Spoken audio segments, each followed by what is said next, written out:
Today we're going to chat about just like random things, much like you would do on your smoke break after a busy rush and all the customers are in and you're just trying to like decompress and you're just shooting the shit with either your favorite custy or your crush trimmer or your favorite person on shift. Like I want that energy of like I'm just shooting the shit with my bestie after a crazy rush. So we're tired, but our brains are going and we feel accomplished, so we feel confident, so we can talk about difficult things confidently because we've just achieved something together, which is perfect because if you're watching this means that you survived 2020, and so we achieved something together, and you survived 2021 because it's been a shit show too.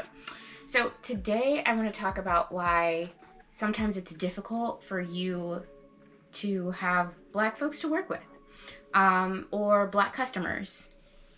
I know that I don't always have to be like talking about Black people shit or always have to be like the perspective of like Blackness in the context of the coffee world, but I have opinions. I am opinionated, and I have no problem with articulating them, and I'm open to having conversations, but I will never, ever be open to disrespect.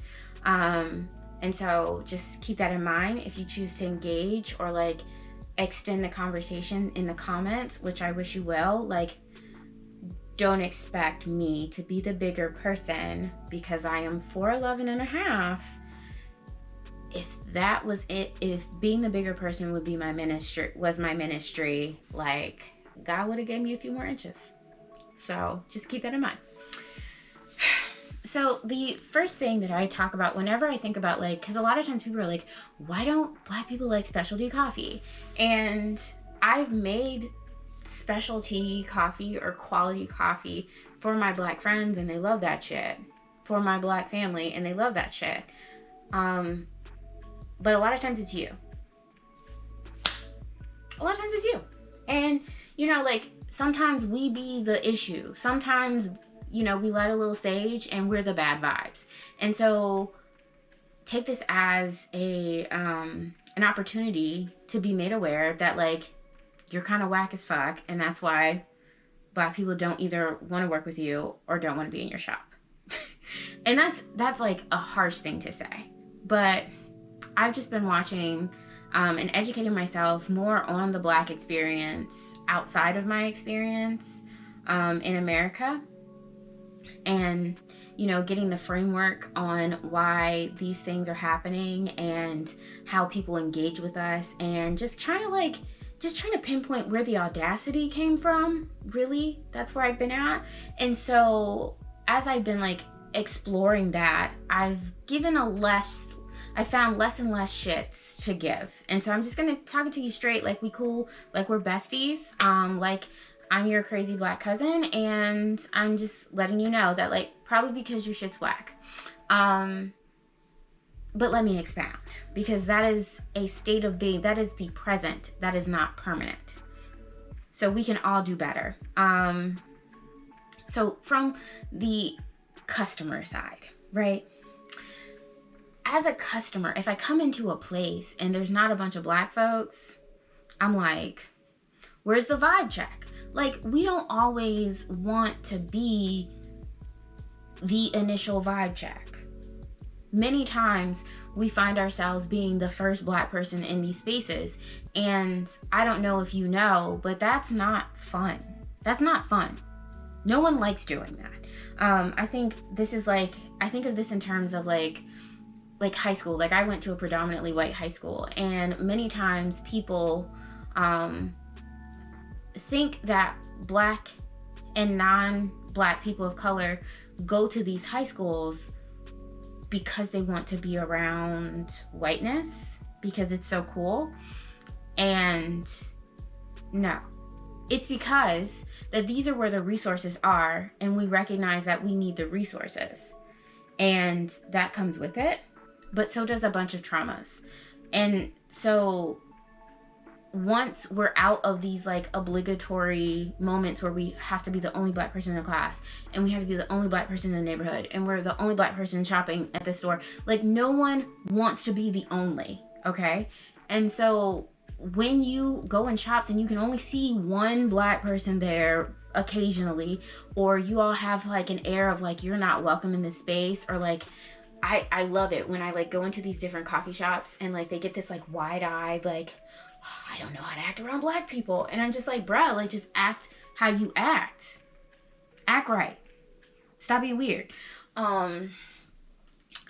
But and that's real. Like y'all think that it's not real, or you think that we can't pick up on your internal monologue, but what you're not understanding is that's a safety skill that that's been really ingrained in black and non-black people of color when we're navigating spaces that we are not necessarily welcome in. You got to pick up on the vibes, because this could be literally life or death. And so I pick up on the iffy conversations that you be having with yourselves, or you know, the iffy internal monologues that you have about black people, the assumptions that you have about what I know, what I want to order, you know, where I'm at. And so I think if you haven't checked out Cascara, it's a really dope podcast, and it's mine. And I was talking to Nick Cho, and he was talking about like don't go into these spaces with a colonizer mindset. What can you improve? But I do go into spaces that once I like pick up that energy of like you're like G-checking me, I'm a G-check you, okay? And like when you come in and like a black person comes up and they order like, hey, can I get, I don't know, a macchiato, right? And I've been behind bar with people, with white and non-black baristas, who will spend 10 minutes explaining the difference between the Italian style macchiato and Starbucks and Dunkin' Donuts and McDonald's style macchiato, or American fast food style macchiatos, to white customers who will come in and won't even read our menu and don't even have the decency to order drinks in the sizes that are on the menu. But then when you have a black or brown person, or a person that with a heavy accent that's not from a European country comes in and asks for a macchiato, they don't explain it to them, and they act like it's a personal attack when the person is like shocked at what they receive. And so that's the other thing, like we pick up on that, and I look for that because I know how y'all be acting. So when I know how y'all be acting, and I see how the game is switched when it's a black person, or if it's a member of the Latinx community, that you're making big assumptions about, you know, how good their English is because of an accent, or if it's a member of the Asian American community, or any type of immigrant, or someone that is othered, or you know what I'm saying? And you all flip the script, and customer service becomes difficult, and you feel anxious, and then you project that. And that's why people don't want to be in those spaces. And so when I say like people don't want to shop in your shop because your shit is whack, that's what I'm talking about. That's the whack shit that I'm talking about. That discomfort, you project that. And so I don't want that in my coffee. I don't judge people whether they drink like coffee with milk and sugar or black, but I don't want your whack vibes in my fucking coffee. And so like that is where we're at. So this is in the context of like when people were going into stores, and I've seen it. Like, please, if you hear this and you feel defensive, you probably are, you've probably done it. And then they have this assumption that black people don't tip. And so you get this attitude as if black people don't tip. There's no data to support that. But more importantly, y'all don't have that sauce for non-black people who don't tip. All I'm saying is like the whack shit, the whack energy that you be feeling inside, people pick it up. And that is why people don't want to be in your shop from a customer standpoint. And let's clear up some like erroneous ideas. Like, even though we all know that the black community specifically has been exploited through the inception of this country. Like, we would not have the economic buffer and dominance that we had in the world if we had not, and I'm saying we very loosely, if we had not abducted Africans and forced them into labor camps and concentration camps and death camps and raped and pillaged and did all of this on land that we got, we loosely, by the genocide of indigenous folks. So there we go. So we understand that these are historically exploited communities, but you all have not educated yourself on the context of how that has happened beyond slavery. So when people think of like, oh, well, Black people have been exploited, but then they only think about slavery and they're like, well, slavery's so long, why aren't you better? Well, you know, when there were towns with large commerce and a lot of your shops are in these spaces, they literally bombed them. They burned them down. They killed hundreds of people. Like, the first aerial attack on America was by Americans to Black people in Tulsa. But Tulsa was not like this rare thing. If you look on a map, like, there are hundreds of stories of entire towns being wiped out because it was Black people doing what the fuck y'all said do, which is pull yourself on your bootstraps. And so then let's not even, so we had all that in like Reconstruction, and then we do the redlining, and then we do the job discrimination, and then we, like, it's a continuous thing. And so we sit here, and a lot of times you all are our specialty shops, our reminders. Well, first of all, they're indicators that rent is going to go up, and the neighborhoods where you can afford to put your shop in are the neighborhoods that were the only places where Black people could live. And so now you're back here, right, after white flight and stuff like that, and you move to the suburbs, and you know, the coffee shops became the place where white people who fled away from Black people being in the inner cities and stuff like that could meet with their friends and see how they were going to make everyone else's lives more miserable, and then talk about bootstraps. Like, you know, now you're back, and now it's the cheap land. And now you don't want to be in these neighborhoods. You're not marketing to your neighborhood as your customer base. You're marketing to your customer base to come into these neighborhoods. And so it's all of that energy. And that's why people don't want to frequent your shops, because they know that you don't want them there by your vibes. The vibes be off, right? And then they recognize what you represent, even if you don't. Right? And then you have the hubris to feel entitled to just like move through this world with ignorance to everything that is going on with everyone else and expect everyone to think the best of you. And that's a lot of work for free. That's a lot of work for free. And so this is why, like, a lot of coffee shops are inherently not welcoming to Black folks and brown folks and you know, other minorities, and especially in low income communities, because we already know what's popping. I'm going to tell you a story. So my favorite place, hold on. So my favorite place to get coffee in Durham is actually not a specialty coffee shop. It is this delicious, it's called International Delights. And so I get a Lebanese coffee. I sit outside, and sometimes I get my hookah. Sometimes I'm reading a book. Sometimes I'm just staring into space. And 9th Street is like, 9th Street, you can see the wealth inequality in Durham a lot. And you have a high concentration of folks that are dealing with housing insecurity and various degrees of addiction and mental illness. And so there's one person that he's like super cool, and he walks around with his speaker and he listens to music, and sometimes when the music is like super erratic, he gets heightened and he starts yelling at folks that we don't really be seeing.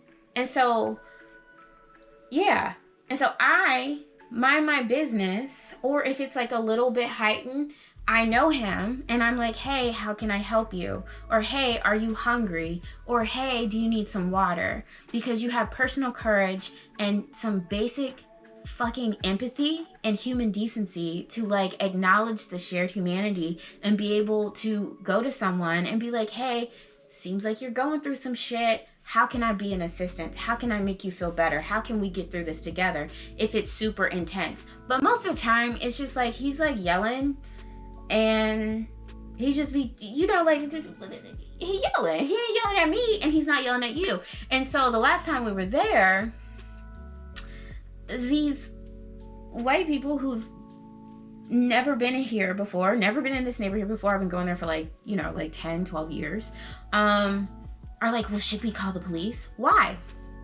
Mind your fucking business. Like, why? Why do you, like, why? Why don't you mind your business? Was he yelling at you? Was he endangering your well-being? Because discomfort is not danger. Discomfort is not danger. And this is what, like, you know, everybody else knows, because we are just in every part of our lives is put in these positions where people like either consciously or subconsciously don't fucking want us there in the first place. And so it's uncomfortable and we pick that up. We pick that energy up. And so it makes us uncomfortable, but you can decipher the difference between discomfort and danger. And so if you don't have the personal courage to say, hey, how can I help you, fellow human?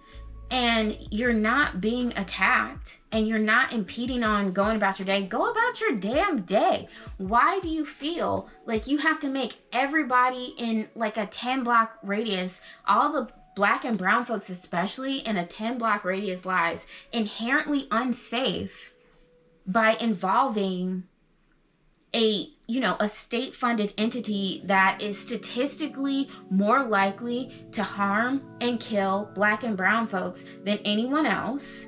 You know what I'm saying? Because you feel uncomfortable when you could have got in your fucking car and gone. That is why people don't want to be in your shops, because those are your customers. That is why gentrification is violence, because you don't know the community and you don't want the community. You don't want, a lot of times I will say we, not as loosely as I say when I talk in the context of the United States, but like we want to go into spaces and the spaces make us feel comfortable instead of us being comfortable with being in a new space. And so when you have that, and when that's what's happening, you are making the spaces that you go to inherently less safe. And that is why people don't want to spend their money with you, because you bring bad vibes. What the fuck can you do about this, right? Well, here's number one. Number one, you need to hire people from these neighborhoods. Why go in neighborhoods and then you can't engage with people and be like, hey, here's a little thing, right? We're a new shop. We're looking to pay people, hopefully like a living wage, because if you can't afford to pay people right, then you can't afford to have help. But why wouldn't you go there? That's publicity, that's marketing, that's showing the community that you're interested in them, and that's like community engagement. Like you can get like a Vista print 200 little things and like, here's a little card, here's our email address, have a date where you're open applications, and be clear about your expectations and have reasonable expectations, and then hand it out and be like, hey, here's a drip on us. Because drip, we all know that drip is like something that you can take an L on, but it's something that brings people in and intrigues them about the other higher ticket items on your menu. And so it's good business for you to even pretend like you give a shit about the neighborhoods that you're going into. It's like, hey, because your gifts make room for you. So, hey, here's a cup of coffee. Also, if you know someone, we're hiring and we do this training. Number one. So hire people from those neighborhoods. Number two, why are you going in a Black neighborhood and you don't know any Black people? How have you made it to this point in your life and you don't have any Black friends? Because your ass is whack. You know what I'm saying? Like, I'm sorry, but like, you're whack as shit if you're in this position and you're at your big age and you don't have any diverse friend groups. Because like I mentioned when I started before, like, black people are tired of being like, you know, the first. Like, shit, I just want to go and get my coffee. Like, I don't want to have to be like, you know, ambassador, because ambassadors get paid money, and I'm not getting paid the way that I should be paid to be like, you know, like always getting new territory, new trauma on the horizon, you know? So number one, like you have to hire people from there. You should have people in your community, in your friend groups, whatever, that are there and visible. Because then when people see people that look like them, either behind the bar or beyond the bar, and they chilling, that passes the vibe check. Number three, like, your menu should be visible and easily explained. I think that, like, it should include visual aids of what the fuck you're talking about. But also, like, whoever you hire, tell them to act like they got some damn sense. Like, if someone asks you a question, don't get a little attitude when it's a black person asking you a question, and then you're docile when it's someone else asking you a question. Because I see it. Y'all be doing it. And when I see it, when I'm in line and I notice that, I leave. That's the other thing. When folks be acting up, we leave, because you're not getting my black dollars. Never, no more. Like, we're not doing it. We're not popping. Like, with that, you are not entitled to be, to have people drink your shit if you don't have any common decency and care for them. So, yeah. So act like you got some damn sense and have customer service that applies to everyone. And then social media. Like, why is it that there's only small framed white people on your social media? I don't even know your social media, and I already know that you only got a certain bunch of people with a specific aesthetic on your social media. But you can't sustain your businesses. What did we learn in 2020? That your business cannot sustain on your ideal white space alone. You're gonna have to expand, you know? And I should not have to hold your hand and talk to you about it, but I do. You can't be like, you can't do the same thing and expect people to view you as an option, because if they're not on brand on your social media, then you're not on brand for their money. And there's a lot of like misconceptions about black people, and, you know, negative stereotypes. But one thing that people seem to think about black folks is like, oh, well, they're the type of people that'll spend $650 on some gym shoes. Okay, so if they'll spend $650 on some gym shoes, but they won't spend $5 on your latte, that means that's you. If we have this, if you came into this with this perspective that black people care about, like, you know, limited edition, what coffee is not limited edition? You don't know how to brand yourself. You don't know how to market yourself, because you have internalized this sense of entitlement that, you know, America has conditioned all of us to think that we get to think less of people, but expect them to think the best of us. And so you don't even like, you don't even have any cultural context on how you can engage with those people outside of stereotypes. And you don't even have a commitment to your so-called capitalist ideals for you to want to expand your target audience and get more money. And so this is how. So if you're looking at yourself and you're like, man, my customer base is still not diverse, my employees are still not diverse, and I'm not engaging with my community, and money is tight, and I don't think that I have community buy-in, and I'm seeing less and less of my regulars because they're working from home, and my business is not sustained to be like exclusively wholesale business, and I haven't scaled it, and I'm not doing well. Maybe it's you. Maybe it's you. And here's other ideas. So the game is free today. Here's other ideas you could do. Like, go to the high schools, all of them, not just the white ones, but the black ones, and be like, hey, teachers, Here's a little card. Here's a cup of coffee. Hey, if you're going to talk about, like, if next school year and you're talking about local entrepreneurships, I would love to come in and talk to your class. Here is a discount for the teachers. Like, you got to give to get. Like, any good relationship, there's a give and there is a take. Everyone is, growing with this interaction. And it could all be so simple. It could all be so simple. If you all recognize that Black people don't owe you support, Black people really don't owe you shit. Number one. And number two, like, if you are the bad vibes, you are the bad fucking vibes.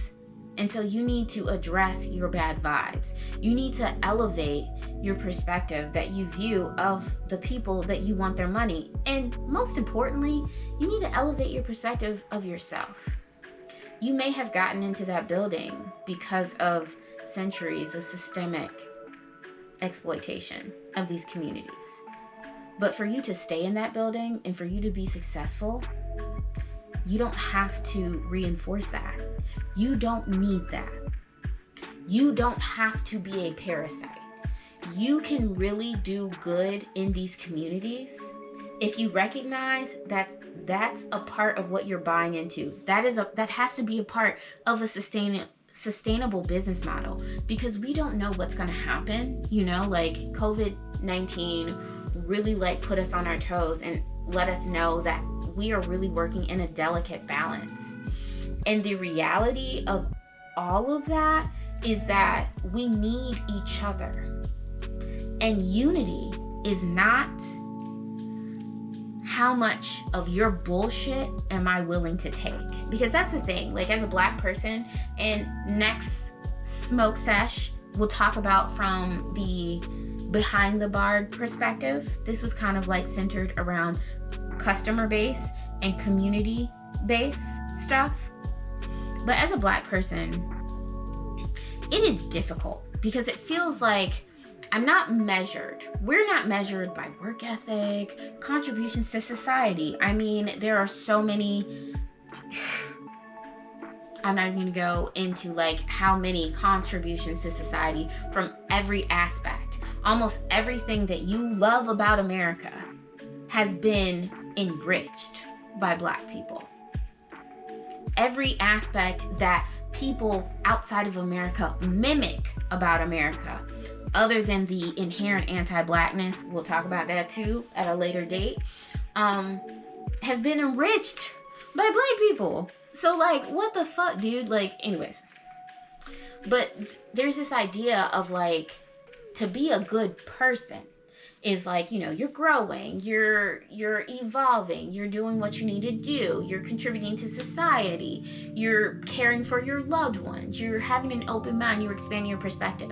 But to be a good Black person, you are finding ways to be more and more tolerant of people just disrespecting you and not giving a shit about you at all, but expecting you to give a shit about them. In 2021, we don't give shits that we don't receive. If you're not fertilizing this garden, your ass ain't getting a carrot. And so if you want your coins, because Black people represent about $1.7 trillion in buying power in this country, and if you want a piece of that, then you gotta act right, because nobody owes you shit. And if your shit is whack, people aren't gonna buy it. And so I'm giving it to you real, because that's the thing that I love about the smoke sessions that we would have. You're sitting over here and we're exchanging ideas and we're exchanging ideals and we're really brewing up the dopeness that people love about baristas. And it takes some real talk. It takes for growth to happen, it takes a lot of direct recognizing and acknowledging when you ain't shit, because your ain't shitness can become fertilizer and you can grow and you can blossom. And now you have blossomed and you created this rich relationship with the community, and the community looks at you as one of them. and you have their interest in mind and they have your interest in mind. And so now you're rooting for each other. And that's how you have a strong business that can sustain whatever this timeline is going to throw at you, because you've done the due diligence of giving a shit about your neighbors. You want your neighbors to be your customer base, right? Ease. It's all about, like, the thing about, like, business, especially in the context of, like, small ticket volume dependent business, right, is that you're looking for ease. You're looking for routine. And so you can only have that with proximity. But if you don't know how to engage with those who are in close proximity with you, and you are reliant on people coming to you, right, you are shrinking your ability to be a sustainable business. And you're going to shut down, and you're going to go on and you're going to be selling your little coffee shop stuff for cheap in these little, on Facebook Marketplace, and it's going to be woe is me and all of that. And some of that could be avoided if you would just stop, like, sucking. So I love y'all. I can't wait to chat with you about stuff more frequently. And yeah, peace.